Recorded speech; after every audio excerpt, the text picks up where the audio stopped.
अगर ये याद नहीं किया इसका मतलब तुम्हारा ट्रिगोनोमेट्री तिलहंडा में चला जाएगा। तिलहंडा समझते हो? तिलहंडा, तिलहंडा का मतलब क्या होता है? दो 1 मिनट लगेगा, सुन लो। पहले जमाने में क्या होता था, तिल का तेल लोग बनाता था। तो गौर करोगे, जिस हंडा में तिल का तेल बनाओगे तो क्या उसमें फिर चावल बना सकते हो? तो तेल वाला हो जाएगा, साफ नहीं होगा, है नहीं? तो उसको जिस हंडा में तिल का तेल बनाता था उस हंडा को बाद में घर के कॉर्नर पर रैक पर रख देता था। फिर अगले साल जब तिल होगा तभी तो वो उतरेगा, इसलिए उसको बोलता है तिलहंडा में चला जाना। हेलो, गुड मॉर्निंग बच्चे।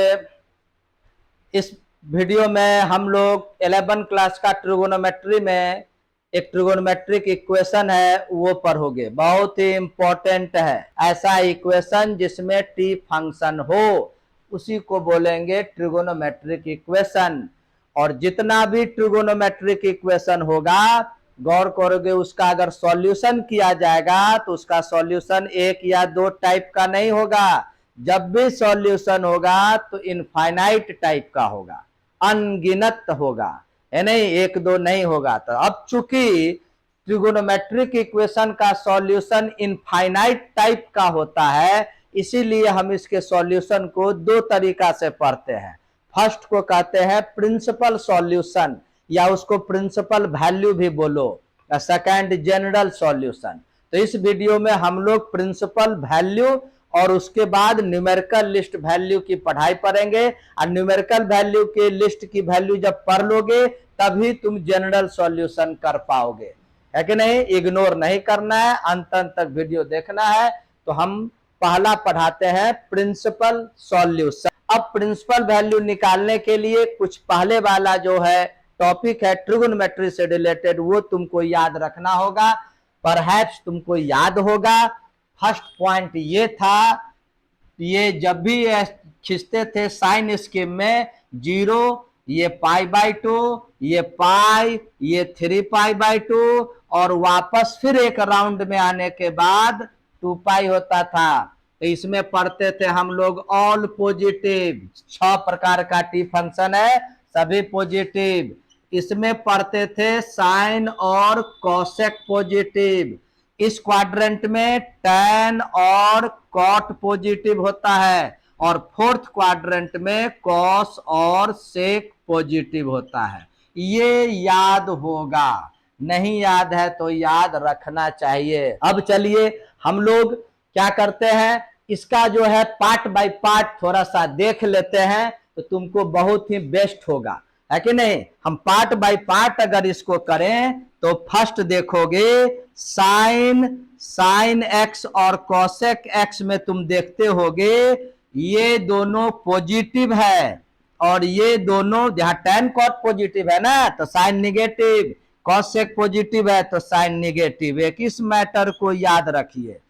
सेकेंड ऑफ कॉस और सेक, कॉसेक्स और सेकेक्स की बात करें तो कॉसेक सेकेक्स में गौर करोगे फर्स्ट और फोर्थ में पॉजिटिव होता है, और थर्ड और सेकेंड एंड थर्ड में निगेटिव होता है। इस मैटर को याद रखिए।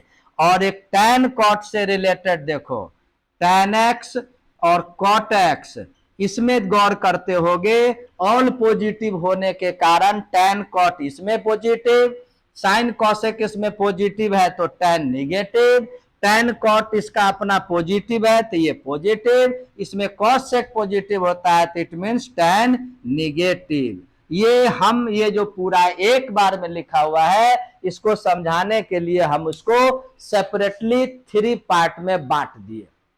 अब एक और चीज जान लेना है तो प्रिंसिपल वैल्यू आराम से निकाल दोगे। हम बोले हैं प्रिंसिपल वैल्यू जब भी निकलेगा तो 1 राउंड 0 से लेके 2π के बीच होता है। इसीलिए हम लोग एक कॉरेस्पॉन्डिंग एंगल के विषय में पढ़ते हैं। कॉरेस्पॉन्डिंग एंगल, मान लो फर्स्ट क्वाड्रेंट में कोई अल्फा है तो इसी का कॉरेस्पॉन्डिंग एंगल सेकेंड क्वाड्रेंट में π-अल्फा होगा।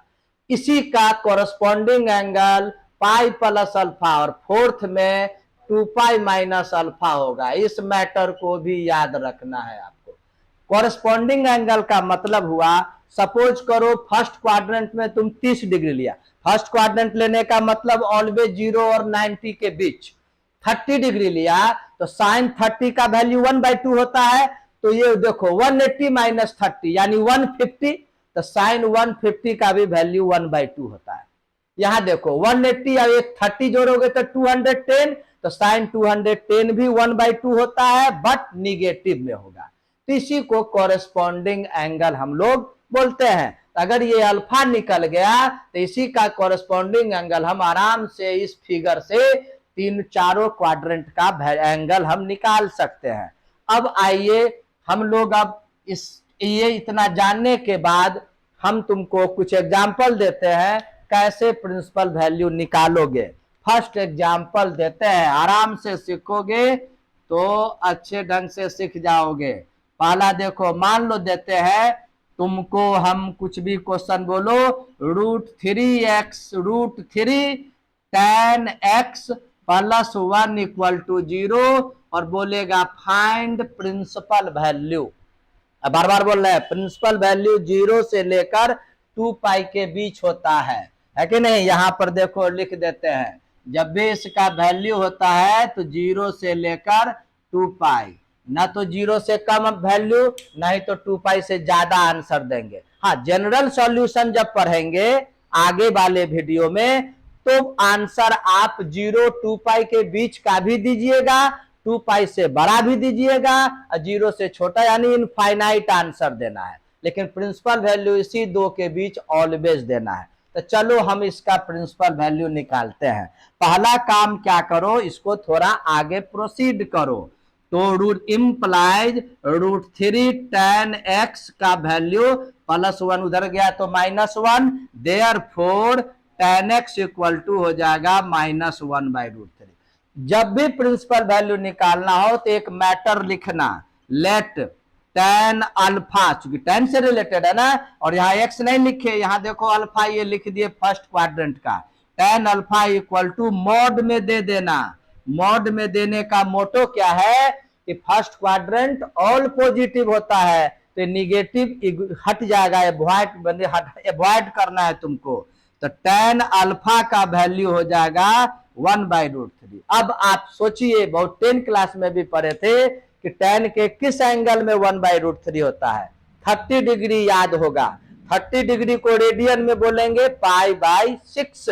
तो tan अल्फा का वैल्यू हो गया tan π/6, देयरफॉर गौर करोगे अल्फा का वैल्यू निकल गया π/6।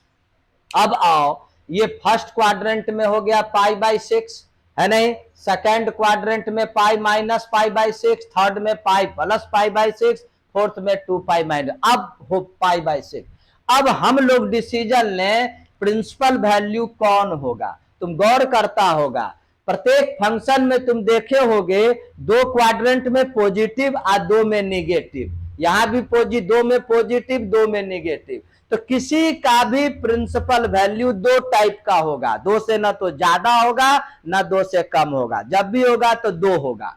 तो चलिए यहां tan x निगेटिव है या पॉजिटिव, तो tan x यहां निगेटिव है, तो अब आप पता लगाइए कि tan x निगेटिव कहां कहां होता है। तो सेकंड में और फोर्थ में। सेकंड का वैल्यू π - अल्फा और फोर्थ का 2π - अल्फा। इसका मतलब इसका principal value second and fourth का लोगे क्या नहीं, तो सेकंड एंड फोर्थ का प्रिंसिपल वैल्यू लोगे तो एक होगा π - अल्फा और एक होगा 2π - अल्फा।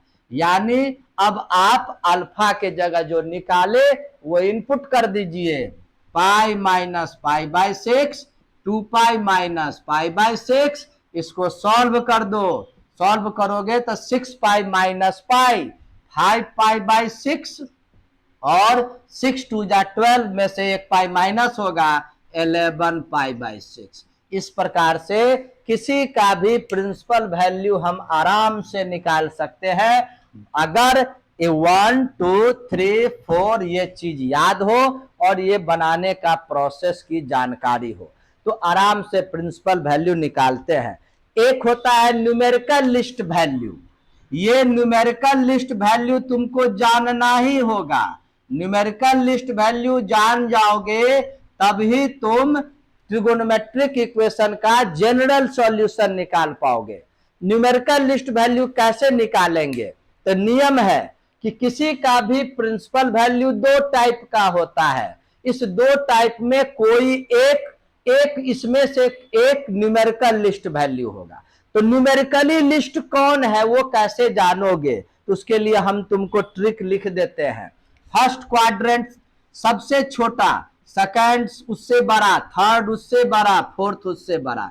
ये लिखने का मेरा मोटिव क्या है कि न्यूमेरिकल लिस्ट वैल्यू इसी आधार पर चलेंगे।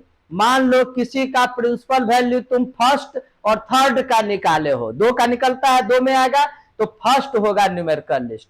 अगर फर्स्ट सेकंड है तो न्यूमेरिकल लिस्ट फर्स्ट क्वाड्रेंट, अगर सेकंड फोर्थ है तो न्यूमेरिकल लिस्ट सेकंड क्वाड्रेंट, अगर थर्ड फोर्थ है तो न्यूमेरिकल लिस्ट थर्ड क्वाड्रेंट। इस प्रकार से दो प्रिंसिपल में जो न्यूमेरिकली छोटा है वो हम लोग न्यूमेरिकल लिस्ट वैल्यू निकाल देंगे। तो ये तरीका है, लेकिन इसको भी डायरेक्ट कैसे निकालोगे? हम ये तरीका तो बताए, इस तरीका में तुमको फर्स्ट प्रिंसिपल वैल्यू निकालना पड़ जाएगा, उसके बाद न्यूमेरिकल लिस्ट वैल्यू निकालोगे। लेकिन हम तुमको एक ट्रिक याद करने के लिए बतला देते हैं, वो याद रखोगे तो कहीं भी कोई प्रॉब्लम नहीं होगा। तो वो ट्रिक के रूप में याद रखो। ट्रिक क्या है?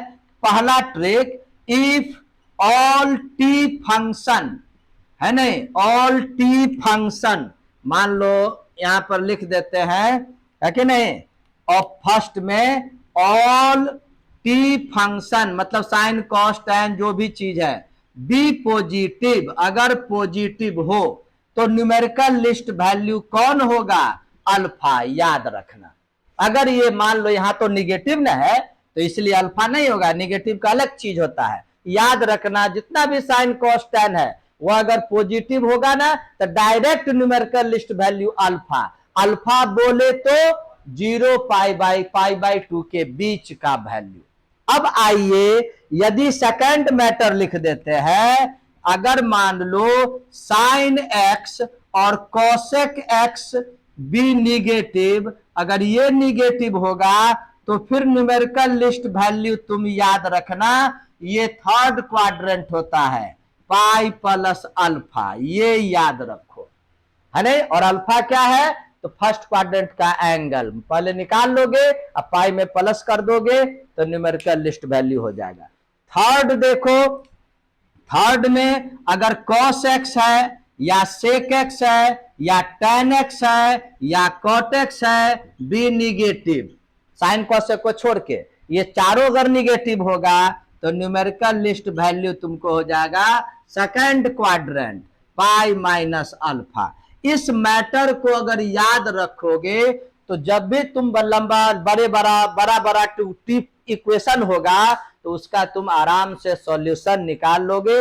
इसको जरूर याद रखो। जैसे गौर करो, यहाँ क्वेश्चन था, बोलेगा यही क्वेश्चन है, प्रिंसिपल वैल्यू ना जरूरत है हमको निकालना है, जरूरत न्यूमेरिकल लिस्ट वैल्यू। तो इतना अब प्रिंसिपल वैल्यू निकालने की जरूरत नहीं है। हम क्या देखें, tan यहाँ निगेटिव है तो निगेटिव है तो tan जब निगेटिव होता है तो प्रिंसिपल वैल्यू कौन होता है? Pi minus alpha. और अल्फा बार बार लिख देते हैं, अल्फा क्या है? तो 0 और 90 के बीच। समझ गए? तो देखो सभी में डायरेक्ट तुम कैसे मालूम करोगे? तो पहले फर्स्ट पता लगा लो, अल्फा निकालने के लिए माइनस को इग्नोर कर देना, इसलिए लोग मॉड देता है। तो पहले पता लगा लो कि tan किस एंगल में, फर्स्ट क्वाड्रेंट के किस एंगल में tan 1/√3 देता है, तो वह है पाई/6। तो वह हुआ अल्फा का वैल्यू पाई/6, तो numerical least value pi minus पाई/6। एलसीएम लोगे तो हो जाएगा तुमको 5 पाई/6, डायरेक्ट न्यूमेरिकल लिस्ट वैल्यू हो जाएगा। इतना जानने के बाद उसके बाद ही तुम ट्रिगोनोमेट्रिक इक्वेशन को का जनरल सॉल्यूशन पढ़ोगे। वो अगले क्लास में पढ़ाई होगी। तब तक के लिए ओके।